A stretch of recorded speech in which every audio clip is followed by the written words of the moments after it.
disappointing end to the Philadelphia Eagles season as they lose in the Super Bowl by a score of 38-35 to the Kansas City Chiefs. Congratulations to the Kansas City Chiefs. Congratulations to the team. Congratulations to the fans and everybody involved. I am your host at James Tatum01 on Twitter, covering the Eagles for Sideline Sports Network. And, of course, you guys know me on here as Philly Jim. You guys know me as many things. So we're going to get into a lot of stuff here tonight on the podcast. We are going to talk about everything about the Super Bowl. First, I'm going to share my experience, though, in Arizona as I was covering the Super Bowl. I would like to thank everyone with the Sideline Sports Network for this opportunity. And, you know, really for making a dream come true for a Philly kid like me, man. I just, it was really surreal. It was a lot to take in. There was so much going on, but it was an opportunity that I really wanted to go out there and make the most of it. You know, going to the press conferences, being on Radio Row, being able to interview coaches, athletes, people in the world of sports, talk to people in the world of sports, get a different perspective, kind of pick their brains a little bit, see how their careers have gone. We had Patrick Mahomes' agent, Lee Steinberg, who was on the show. Me and JB did an interview with him. Fantastic guy, and you know, just listen to him talk about his journey as a sports agent. It was phenomenal. We had a lot of great guests come through on Radio Row. You know, the one thing when you're covering your first Super Bowl, which you want to try to avoid is being starstruck, because you're going to see a lot of the top players. You're going to see a lot of athletes. I think we saw Deebo Samuel. We saw Tua was there. Brian Dawkins was there. Shady McCoy, actually got to meet Shady McCoy. I took a picture with him. Obviously, LaShawn, the all-time leading rusher for the Eagles. You know, it was a lot to take in, man. But going to all these events, going to these parties, and meeting all these great people that's in the world of sports, it was an amazing experience being able to cover the Eagles in the Super Bowl. Despite everything that happened on Sunday, which we're going to get to later, it was a phenomenal experience, man. And it's one that I hope that I'll be able to build on for the future. And going into, you know, next year, I plan to be at the Super Bowl every year. I don't plan this just to be a one-hit wonder, going out there, having a good time. I plan on trying to become a top journalist, trying to become the best version of myself. And wherever that takes me in this business remains to be seen. But I am very grateful that I had the opportunity to go cover the Eagles, to go cover the Super Bowl. It was absolutely amazing. Thank you to JB and John Shear in particular that made this happen for me, man. You guys are amazing, and it's a pleasure to work with you guys. So let's get to the ugly stuff, guys. We all know. Oh man. This game, first of all, the Eagles come up short in the Super Bowl, 38-35. A lot of controversy surrounding the holding call on James Bradbury, which pretty much caused the Eagles a chance to get the ball back, down 38-35. Maybe Jalen Hurts gets one last chance. It was a very ticky-tack call, and I can understand why so many people are frustrated. But when you look at this game, guys, it's not just about one play. It's not just about one call. There's a lot of things that went wrong for the Eagles in this game that you can point to that didn't put them in the best position to win the game. Starting with Jalen Hurts, who had a phenomenal game.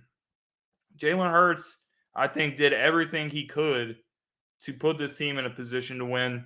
But that fumble, that was a costly fumble that the Chiefs took advantage of, and they scooped it up and they scored a touchdown against a guy like Patrick Mahomes, who we know the Eagles could not stop at all in the second half. You can't give that guy layups. You can't give this guy a defensive touchdown. And that's what they did. Granted, Jalen Hurts responded very well. Outside of that one play, he was pretty much flawless. 374 total yards, NFL record 3 rushing touchdowns, also had the 1 passing touchdown to A.J. Brown. Jalen Hurts willed this team back, and he did everything he could to give them a chance. But in the end, this defense didn't show up, man. In the second half, you need to make one play. You just need to make one play to give yourselves a chance. Not able to do so. So when I'm looking at this game, yes, the holding call was ticky-tack. It was very questionable. But in the end, you can't really just point to that and say, that's the reason that the team lost. You're also giving up a long kickoff return, a long punt return for a touchdown in this game. And that's not what you want to do. You can't give Patrick Mahomes the ball, pretty much first and goal at that point. Kadarius Toney almost takes it the distance on that punt return. So there was just a lot of things that went wrong for the Eagles in this game, man. So I got to give the props to Kansas City. The Eagles were not able to make the right adjustments to their offense. And that's why the Kansas City Chiefs are the Super Bowl champions and not the Philadelphia Eagles.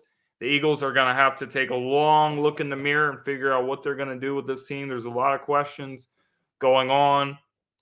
There's a lot of things that they have to figure out if they want to have a chance to go back to the Super Bowl next year, which they do.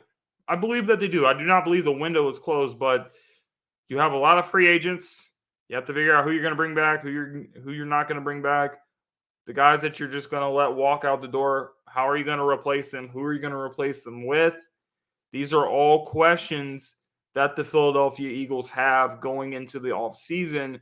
So it's going to be a storyline. It's going to be something that we are keeping an eye on when we're watching this team and seeing what they can do to reach the Super Bowl again. So let's start with the coordinators. Both coordinators, Jonathan Gannon and Shane Steichen, leaving the Philadelphia Eagles for head coaching jobs, respectively. So we're going to start with Shane. Shane has been such an important part of the Eagles' success. So congratulations to him for getting the opportunity with the Indianapolis Colts.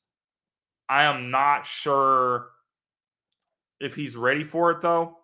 I'm just speaking from an NFL fan's perspective or an NFL, like an outside perspective, when I'm looking at this coaching hire.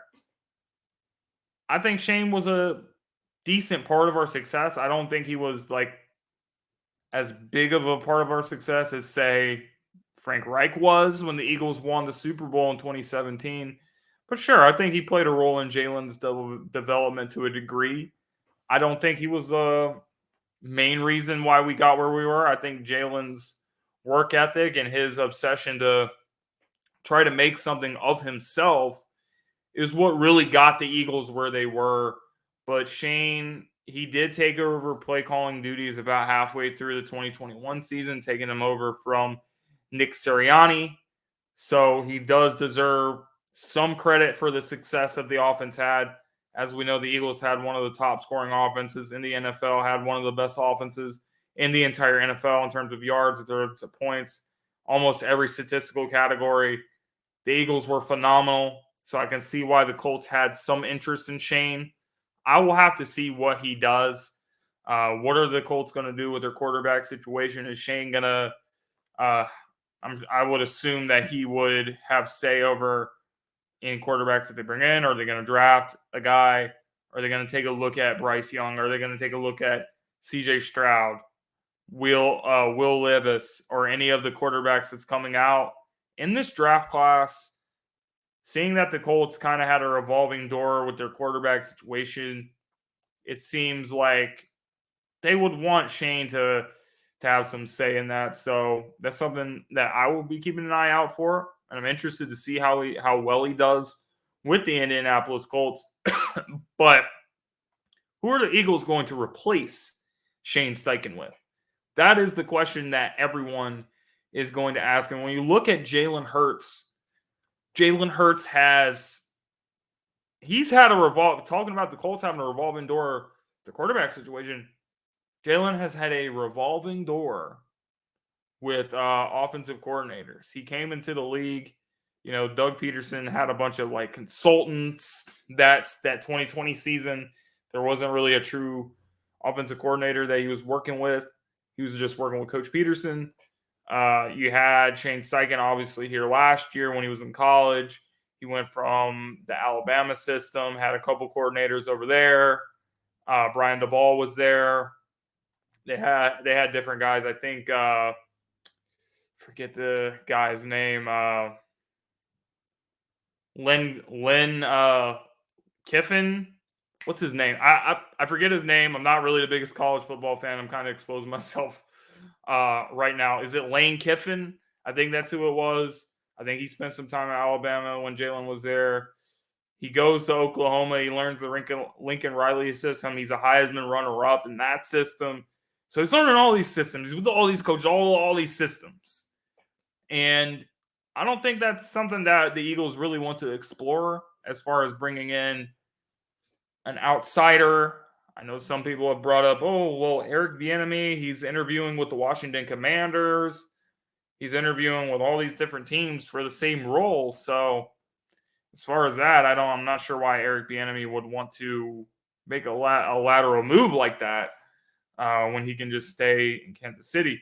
But I don't think that the Eagles should be looking at anybody from the outside to come in to be the offensive coordinator. The clear answer to this question is Brian Johnson has to be your choice to replace Shane Steichen as the offensive coordinator of the Philadelphia Eagles for a few reasons.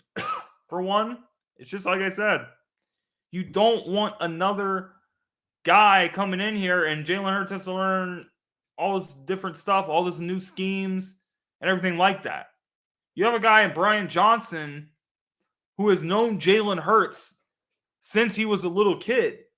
Keep in mind that when Brian Johnson, I believe he was at Mississippi State, he was trying to recruit Jalen to Mississippi State.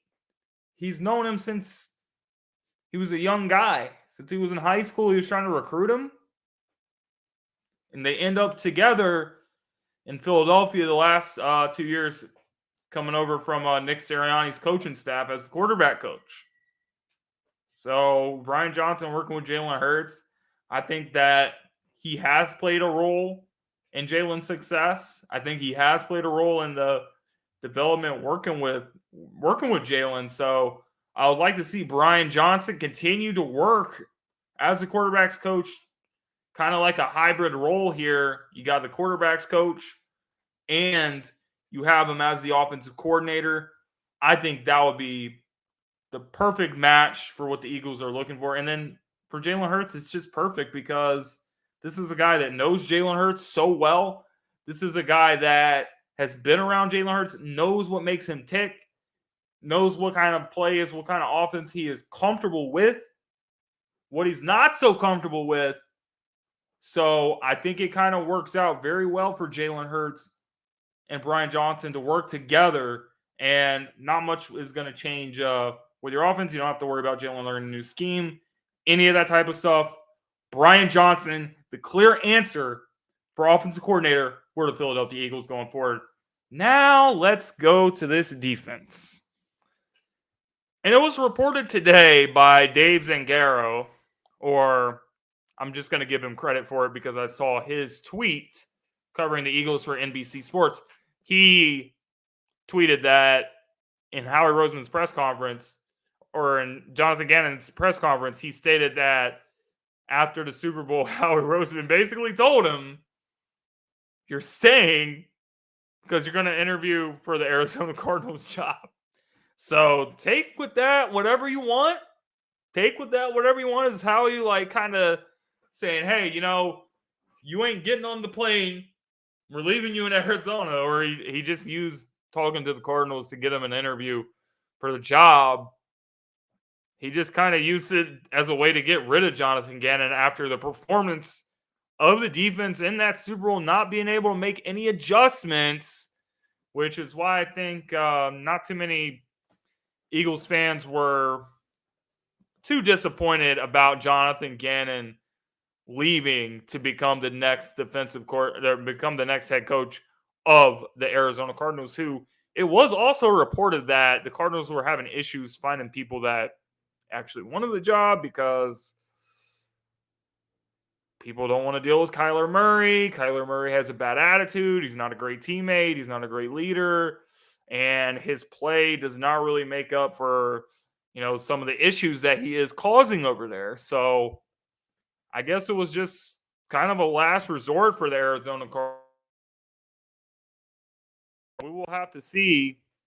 It will be very interesting to see how is Jonathan Gannon going to do as the head coach of the Arizona Cardinals. So who are the Eagles going to replace him with? It was reported that the Eagles are interested in Vance Joseph, who has spent some time around the league. He was a head coach briefly, and he's got a lot of experience as a defensive coordinator. So would the Eagles welcome that? I think they would, and I think that's why they are going to request an interview with a guy like Vance Joseph for the position. But I think it's obvious what the Eagles need to do here is they need to get somebody with some experience. They need to get somebody. I say that the Eagles need to bring in an OG. They need a voice like that. They need a guy that can command a defense, that has been around the league for a very long time, that has that type of experience. I would love to see a guy like Rex Ryan get an opportunity. I would like to see a guy like Herm Edwards would be a great choice. Lovie Smith, if he wants to take on another shot at being a defensive coordinator, just got let go by the Houston Texans after one season as the head coach. There's a lot of guys that I would love to see in the building. I think any of these guys would be great candidates, but I don't think you want to hire from within. I think that with offense that would work, but with defense, we need somebody that can command a defense and can put these players in a great position to succeed and can make adjustments. When an offense is doing something to you over and over and over again, you need to be able to figure that out. You need to be able to figure out what's going on and how exactly you are going to respond to that and slow that down. And that's why I think you just need to get a guy that has a lot of experience. Vance Joseph, I would not be upset about it at all. If he got the position, any of the guys that I name, I would love Herm Edwards to get an opportunity. A guy like Marvin Lewis, a guy like Lovie Smith, any of those guys, I think would be fantastic choices for the Eagles offensive coordinator position. So with that being said, we're going to take a short break. And once we return, we're going to look at the Eagles offseason checklist, what the Eagles need to do in the offseason to get themselves in a position to get back to the Super Bowl.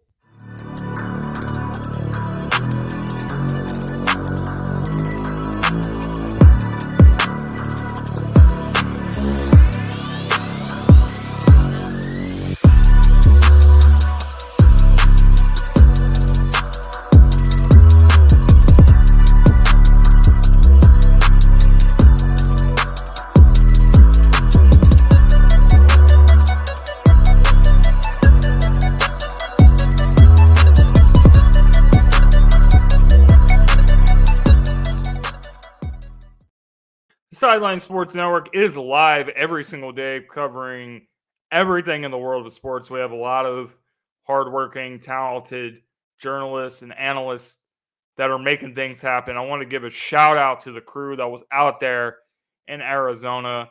Eric Wilson doing his thing with the sports arena. Him and Michael Caratanudo, they were all over it. Ray Lynn was all over it. JB Ellis was all over it. John Shear, all over it. The crew was going bonkers in Arizona. And the only way is up from here, man. So make sure you guys check out Sideline Sports on YouTube, Facebook, Twitter, live on DBNA television, live on Traverse Television. Always looking to improve, always looking to take the next steps. So we will see you guys for sure in Las Vegas for Super Bowl 58. And don't be surprised if you see us at any other events. You got the NFL Combine coming up. Might see some people out there covering that event. Might see some people at the draft this year. keep your eyes on Sideline Sports Network, man, because if you don't know about us right now, you're going to know about us very soon. So let's talk about the Eagles offseason decisions. The Eagles have a laundry list of free agent signings that they have to look at. Obviously, Jason Kelce on the last year of his deal, he's probably one of the biggest guys that you want to look into re-signing. We don't know what he's going to do. He has said that he is probably going to tell the team where he's at. Is he going to retire? Is he going to come back for another year? It's kind of like we have this conversation every single year with Jason, and we just don't know, man. Is he going to retire? Is this going to be it for him? Don't forget that he handpicked Cam Jurgens to take his place as the center of the future. So is Cam Jurgens going to get his opportunity to come to the starting lineup, take over the starting center position? We don't know yet. So I think this all depends on what Jason really wants to do. And Jason is a Philadelphia Eagles legend for life. So if he does retire, we have nothing but great things to say about him in his career. He's a future Hall of Famer. He's a Super Bowl champion. Came very close to being a 2-time Super Bowl champion. He's got a few All-Pros. He's been the best center in the league consistently throughout his career. So Jason Kelce leaving for retirement, it would be really sad. But I think if he does have any more desire to play, even if it's only for another year or two, I think the Eagles would be very happy to bring Jason Kelce back and just let him finish his career, however long or short it's going to be from here on out. Finish his career with the Philadelphia Eagles. Next up, I'm going to take a look at a guy like Fletcher Cox.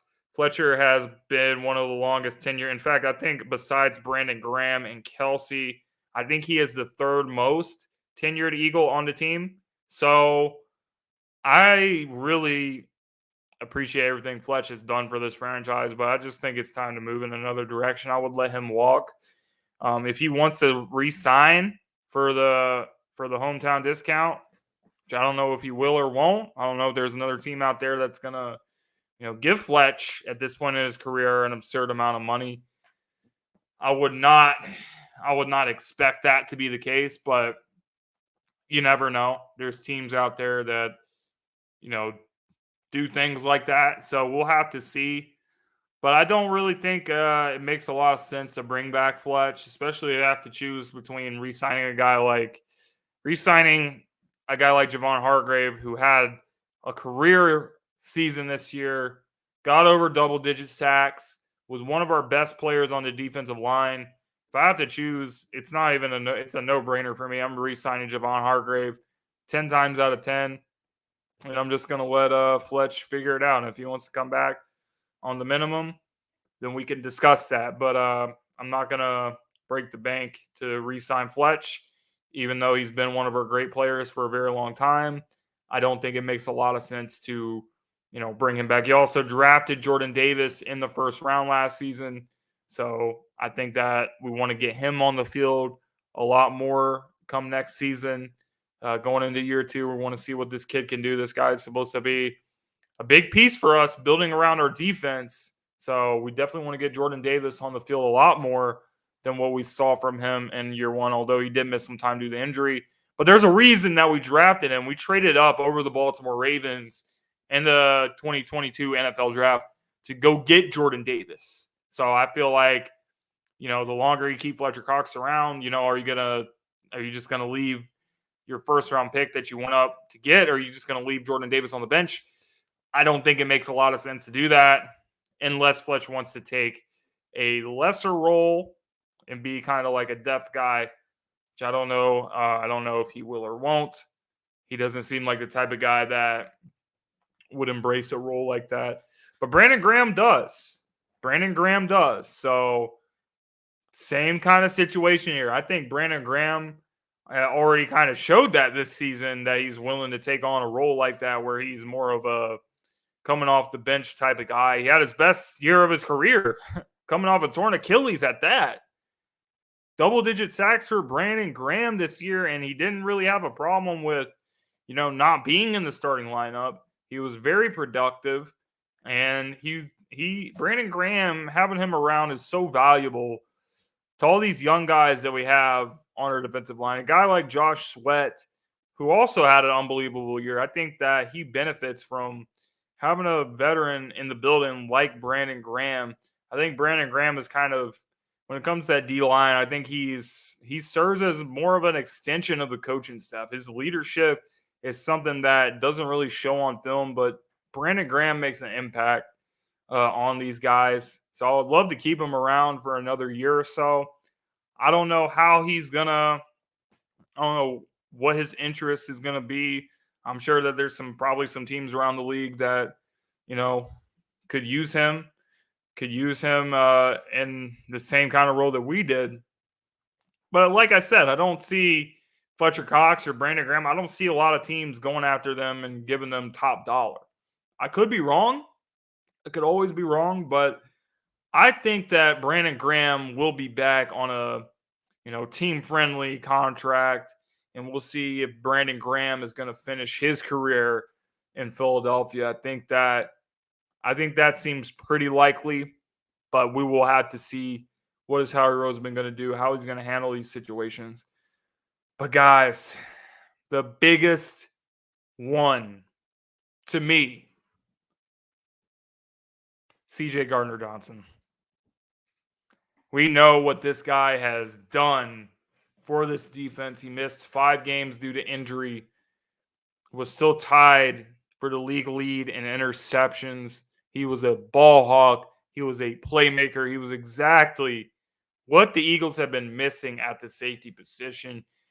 And if you guys remember the saga that took place with the departure of Brian Dawkins in 2008, Eagles struggled for a very, very long time until they found Malcolm Jenkins, signed him as a free agent. And then Malcolm Jenkins exited a couple years ago. And, we've had Rodney McLeod was still here with us up until this year. But, man, we don't want to go down that road again where you're going through all these safeties and these guys aren't playing well and you got a big hole on the back end of your defense. Chauncey Gardner-Johnson, he's a Philly player. He talks trash, he brings energy, he backs up his play. He's not afraid to go up and make a big hit. He's made a lot of big hits in the playoffs. He made a lot of big hits throughout the regular season. Always around the ball, always active. He has that type of Philly energy, and his style of play backs it up as well. I think he's the kind of guy that you want to keep on your football team. He's a young guy too, so I think his best years are still ahead of him. He has versatility. We saw that he could play the safety position. He could play the nickel position. When Avonte Maddox was out, they had Chauncey Gardner-Johnson in there trying to play the safety position or trying to play the nickel position when he was out. So he's got that versatility, which is something that the Eagles have really valued at that safety position. They valued it with Malcolm Jenkins because that guy was pretty much playing every single position on the defensive side of the ball. So they value it as well with Chauncey. I think that Ian Rappaport also reported that it was one of the Eagles' top priorities to keep CJ Gardner-Johnson. But those are the main guys, man. A guy like James Bradberry, and I'm not just saying this because of what happened in the Super Bowl. I think James had a fantastic year. Unfortunately, everyone is going to remember what happened with the holding call and everything like that. But I would not take any credit away from what James has done this year. I think James was fantastic, but I just don't think that with him going on 30 years old, signing him to a long-term deal, I just don't know if I would do it. And I also don't know if the Eagles can afford to sign CJ Gardner-Johnson and James Bradberry to, big contract extensions, despite the fact that they were both, a major part of the Eagles' success on defense this year. James Bradberry, I think it makes more sense for him to go on to another team. Hopefully he gets a big contract. I'm sure he will definitely get a big contract from another team. And the Eagles can look to the draft. There's a guy like Christian Gonzalez from Oregon who the Eagles have been linked to in a lot of mock drafts so far. Could he be in play? Could some of these other corners coming out of the draft? I think that the Eagles are going to look at the corners in the draft class, and they're going to try to replace James Bradbury with a young guy. I think in the first round, you do have 2 first-round picks to do it. You can trade up if there's a guy that you really want. So that's what I think. How the Eagles, I think that's going to be their approach to the offseason. Unfortunately, you can't keep everyone in this league. It just doesn't work like that. This is not Madden. So we're going to have to see how the Eagles handle the situation. You also got to worry about Jalen Hurts. Well, not really worry about it, but you also have to take it into consideration. Jalen Hurts, his contract extension. He stated that he's not ready to talk about a contract extension at this time. He wants to win a championship.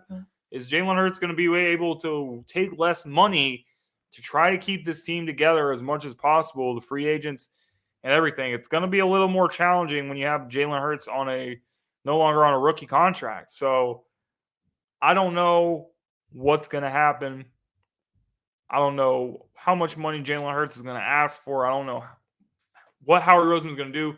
I'm sure he's going to set up the contract to where it's backloaded at least, so the Eagles can still have some flexibility with the contract. But I'll just have to wait and see on that. I couldn't really give you a real clear answer, but Jalen Hurts obviously wants to win. I think that losing the Super Bowl is going to give him more motivation to want to try to get back. And if he really wants to keep the team together and help the team, he might not be demanding $50 million a year, whatever the market's going to be. You're going to have other guys getting paid in the offseason. Obviously, you're going to have Joe Burrow that's in line for a big contract as well. Came out of the same draft class as Jalen Hurts, number 1 overall pick. So it's going to be something to watch out for. How are the Eagles going to handle this offseason? There's a lot of question marks to be made. But I think after what we saw with Howie Roseman this offseason, we have every reason to trust and believe that he does know what he's doing, guys. So with that being said, that is another episode wrapped up for the Linc'd In Podcast covering the Philadelphia Eagles for the Sideline Sports Network. I want to thank everyone for watching. I want to thank everyone with Sideline Sports. Thank you guys for the opportunity, giving me the opportunity to cover the Super Bowl once again. Make sure you can follow us on YouTube, Twitter, Facebook, Instagram to see all the coverage from the whole Sideline Sports team, not just yours truly. And we will see you guys on the next episode of the Linc'd In Podcast.